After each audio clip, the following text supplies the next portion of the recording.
Against a black backdrop, the National Park Service Arrowhead logo stands above the words Kennesaw Mountain National Battlefield Park.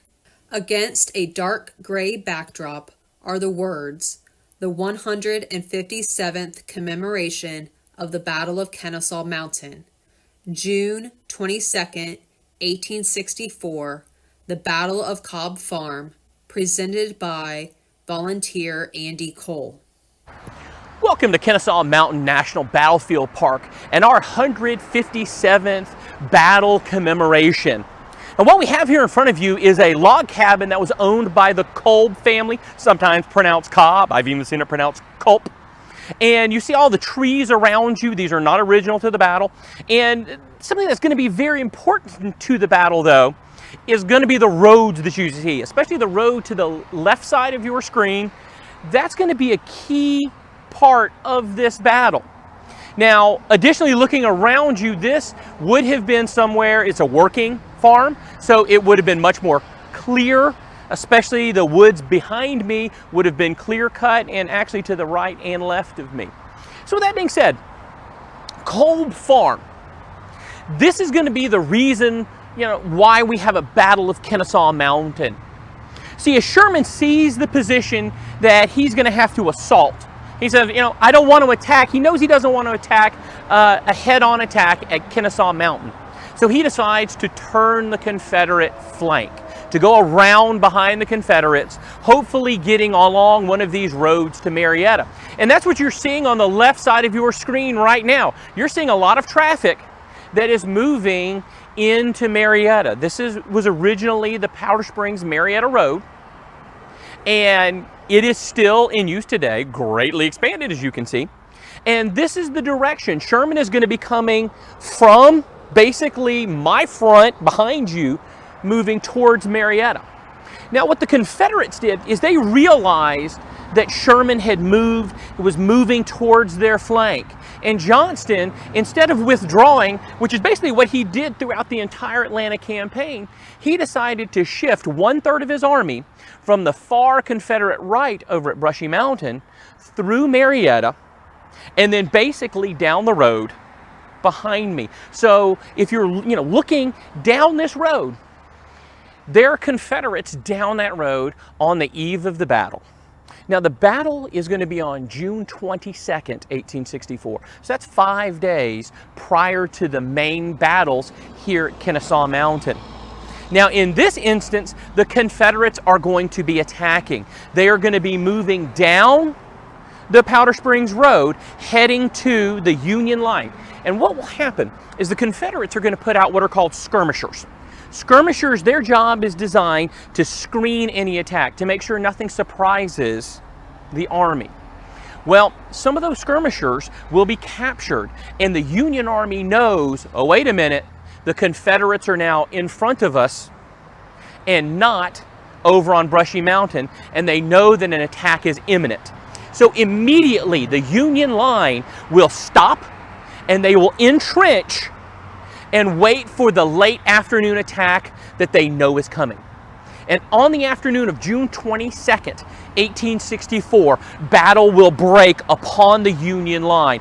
11,000 Confederates under General Hood's corps will move through basically the right and left of us, moving towards the Union line and attempt to crush the Union flank.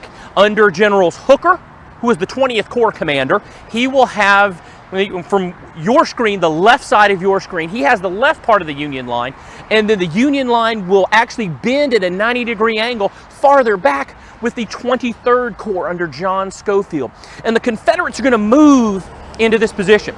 Now, in the trees you see around me, in this area, would have been the 14th Kentucky under Colonel Gallup.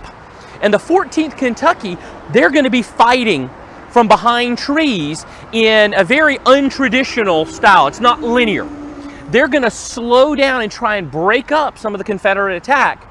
So the Confederates on the left-hand side of the road, they are going to be separated from the Confederates on this side of the road, and that's where the Union artillery will come into play.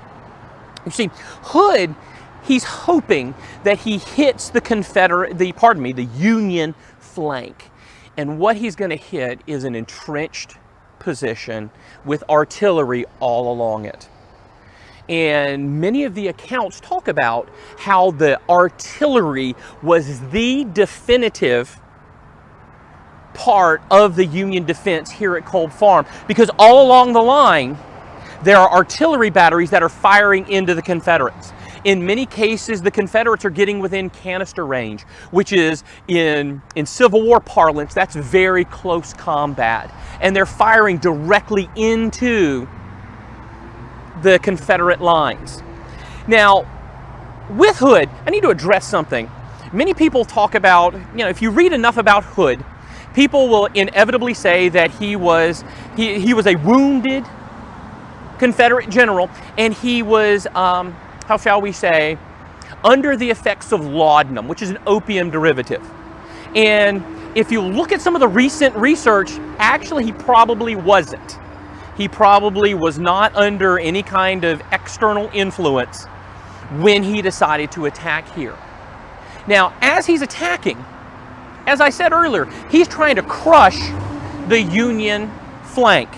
And he is not going to be able to catch them in motion. He catches entrenched soldiers. So in this battle is a Confederate defeat. Approximately 1,000 Confederates are casualties, and these are casualties that the Army of Tennessee can ill afford to lose. But when you think about it, Hood's orders were very simple. They were to stop the Union advance. And while the attack is not successful in the terms of turning the Union flank, it is successful in stopping the Union advance. Now you may be asking yourself, okay, fine, so it stopped the advance. Why didn't Sherman just go farther around? So Sherman here, after the battles of June 22nd, he decides, well, in his words, he says, flanking is all played out. So after the Battle of Kennesaw Mountain, Sherman determines, I'm going to attack the Kennesaw Mountain line. I'm going to break through the Confederate line here. And instead of going around, Sherman is having a hard time supplying his troops. Right now, we're at basically the end of the battlefield park, approximately 8 miles from the visitor center. This is at the extreme limit of Sherman's supply line, as far as he's having a hard time supplying his troops who are at this end of the army. And the reason being is, just like the roads that are here beside me, well, the roads back then are going to be dirt, and they are going to be very much affected by the rain. And about 2 weeks prior to this battle, it had rained constantly. One Confederate general, he said it rained for 40 days and 40 nights, and the ark, it rested upon Kennesaw Heights. So when you look at the fact that we're already at the end of the supply line, Sherman has encountered a massive Confederate force, Sherman makes the determination, you know what, let's go ahead and attack now at Kennesaw, hopefully break the line before the Confederates can withdraw even further into Georgia. So I want to thank you very much for my brief talk here about the Battle of Kolb Farm. If you get a chance, please, as you go throughout this anniversary weekend, there are a number of programs that over a myriad of topics. We encourage you to watch any of those. If you get a chance, like us on multiple social media platforms. We're out there. Just hit that subscribe button or hit that like button, and we'll be happy to show you some great content. Thank you very much for attending our program, and have a great day. Against a dark gray backdrop are the words, "Thank you for joining us for the 157th Battle of Kennesaw Mountain." For more programs, please like and subscribe to our social media sites.